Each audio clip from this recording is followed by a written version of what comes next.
여러분 안녕하세요. 고등부 김예담 전도사님이에요. 네, 오늘도 학교에서 영상을 켰습니다. 자리를 잡고 큐큐를 시작하도록 하겠습니다. 저기로 가야겠다.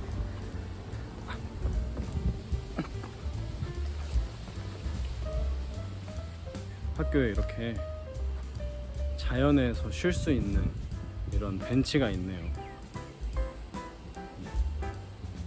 오늘 큐큐는 여기서 진행하도록 하겠습니다. 키큐. 네, 이렇게 자리를 잡았습니다. 전도사님 머리가 원래는 이렇게 가르마 해가지고 머리를 올리는데 오늘은 좀 급하게 늦잠 자서 급하게 준비하느라고 머리를 세팅을 못했네요. 괜찮죠? 네, 그러면 키워드로 알아보는 키큐 진행하겠습니다. 월요일 키워드는 무엇일까요? 키큐. 전도사님이 생각한 월요일 키워드는 하나님의 영광을 위해입니다. 월요일 본문을 보면 사도 바울은 세상의 모든 것이 주의 것이므로 거리낌 없이 행동해도 된다라고 말합니다. 그런데 한 가지 부탁하는 게 있는데요. 31절에 여러분은 먹든지 마시든지 무엇을 행하든지 모든 것을 하나님의 영광을 위해 하십시오 라고 말합니다.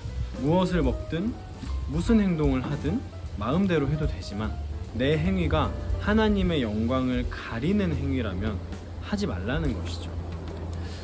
우리의 행동 중에서 하나님의 영광을 가리는 행동은 무엇이 있을까요?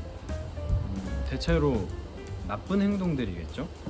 그런데 여러분도 느끼셨겠지만 이건 사실 굉장히 주관적이에요. 그래서 우리는 함부로 다른 사람의 행동을 판단해서는 안 됩니다. 기도하고 큐티함으로 하나님과 깊은 교제를 맺고 내 행동 중에 하나님의 영광을 가리는 행동은 없는지 내 자신을 돌아보고 고민하고 그러지 않도록 실천하는 우리 중고등부 친구들이 되었으면 좋겠습니다. 그러면 화요일 키워드는 무엇일까요? 키큐. 전도사님이 생각한 화요일 키워드는 평등입니다. 화요일의 본문은 여성과 남성에 대해서 나오죠.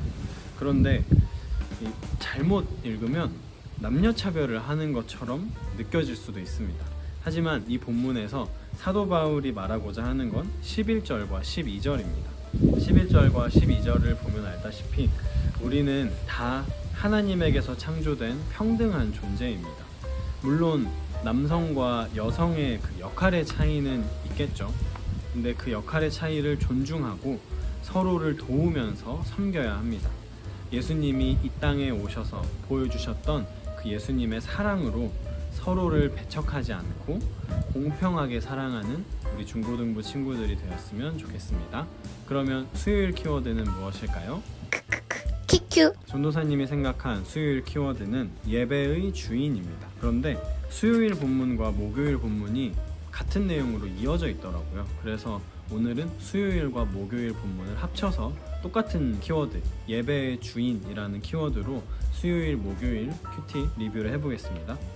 수요일과 목요일 본문은 고린도 교회의 성만찬에 대해서 나옵니다. 과거의 교회에는 예수님의 희생을 기억하기 위해서 성찬식을 해서 그 희생을 기념하고 그리고 각자 준비해온 음식으로 만찬을 하면서 교제했다고 합니다.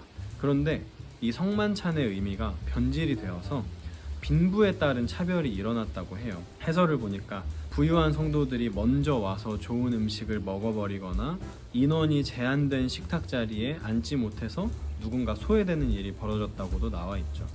그래서 바울은 성만찬의 주인은 예수님이다 라는 것을 알려주고 이제 목요일 본문을 보면 올바른 성만찬 방법에 대해서 나와 있습니다. 그러니까 성만찬은 결국 예수님을 기억하고 예수님을 기념하는 그런 행위라는 것이죠. 우리에게서 있는 예수님을 기억하고 기념하는 행위는 무엇일까요? 바로 예배입니다. 우리는 매주 하나님께 예배를 드리죠. 예배는 하나님께서 우리와 함께 해주신 것에 대한 감사의 표현입니다. 만약 우리가 예배를 드리는 목적이 하나님이 아닌 다른 것이 된다면 친구와 노는 거라던가 맛있는 걸 먹기 위해서라던가 그렇게 해서 예배의 자리에 나아오는 것도 괜찮습니다. 그렇지만 예배 시간만큼은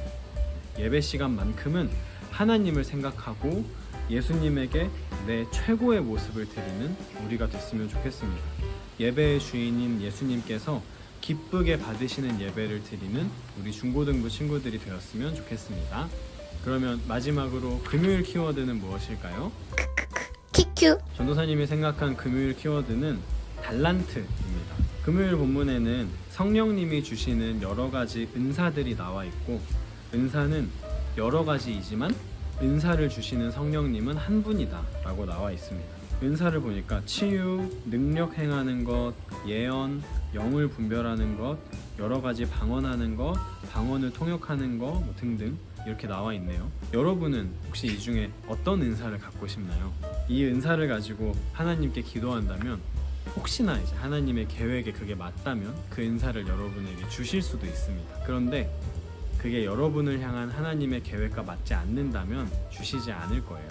전도사님은 이제 고등학생 때 이 말씀을 읽고 방언 통역하는 은사를 얻으면 언어 공부를 안 해도 되겠지? 라는 생각을 했었어요. 그래서 하나님께 방언 통역하는 은사를 달라고 굉장히 열심히 기도했었습니다. 당연히 그 은사를 받지 못했죠. 이런 식으로 여러분 살아가다 보면 내가 가지지 못한 재능을 누군가가 가지고 있어서 그 사람을 굉장히 부러워할 수도 있어요. 지금도 물론 그럴 수도 있죠. 나보다 이 친구가 더 수학 공부를 잘하고 영어 공부를 잘하고 이런 거에 대해서 굉장히 부러워할 수도 있어요. 하지만 하나님께서는 여러분에게도 다른 누군가가 굉장히 부러워할 만한 재능을 주셨습니다. 하나님께서는 여러분을 향한 너무나 큰 계획을 갖고 있으세요. 하나님께서 여러분을 통해서 놀라운 일을 행하실 것입니다. 그 하나님을 의지하고 함께 해달라고 기도하며 담대하게, 용감하게 이 세상을 살아내는 우리 중고등부 친구들이 되기를 진심으로 소망합니다. 키큐 네, 전도사님과 함께하는 키워드로 알아보는 큐티, 키큐는 이렇게 마무리되었습니다. 전도사님은 이제 지금이 점심시간인데 오후 수업이 있어서 이제 오후 수업을 들으러 가야 됩니다. 여러분도 일주일 동안 학교나 학원에서 열심히 공부하느라 정말 고생이 많아요.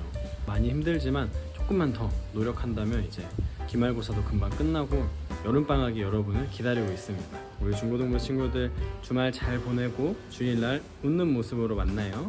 안녕.